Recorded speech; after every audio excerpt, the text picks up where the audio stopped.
Amigos y amigas de Cacetagunea, aquí estamos nuevamente con un nuevo vídeo. En esta ocasión vamos a tratar de explicaros las diferentes formas que existen para que podáis conectaros a una red que os proporcione acceso a Internet, desde un dispositivo Android, como por ejemplo una tablet o un smartphone.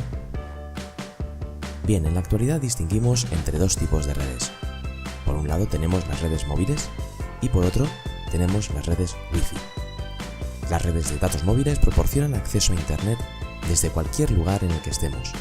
Para poder hacer uso de ella, previamente deberemos de tener contratada una tarifa de datos a través de nuestra operadora de telefonía.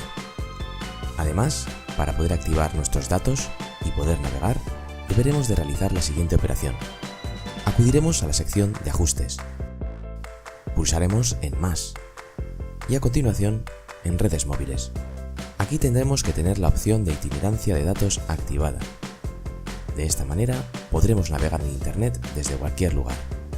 Claro que también podremos conectarnos con nuestros dispositivos a redes Wi-Fi, otro mecanismo que permite la conexión a Internet de forma inalámbrica.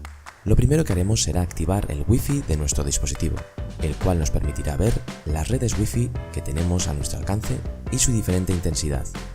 Para ello accederemos nuevamente a Ajustes, Wi-Fi. Nos aseguraremos de que el Wi-Fi esté activado. Seleccionaremos la red a la que queramos conectar e introduciremos su contraseña. La próxima vez que estemos cerca de esta red Wi-Fi, nuestro dispositivo se conectará a ella automáticamente. Por último, comentaros que existe una tercera forma de acceso a Internet, menos común, todo hay que decirlo.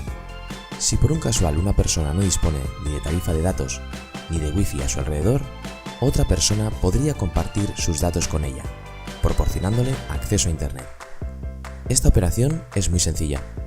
Para ello acudiremos a Ajustes, Más y pulsaremos sobre la opción Compartir Internet y Zona Wi-Fi. Activaremos la zona Wi-Fi inalámbrica de nuestro dispositivo para que pueda emitir señal Wi-Fi. Y ahora lo que haremos será configurar el acceso a la red. Pincharemos en Configurar Wi-Fi y pondremos un nombre y una contraseña de acceso. Ya solo quedará facilitarle a esa persona el nombre y la contraseña de acceso. Bien, pues hasta aquí el vídeo de hoy. Esperamos como siempre que os sirva de ayuda. Hasta la próxima.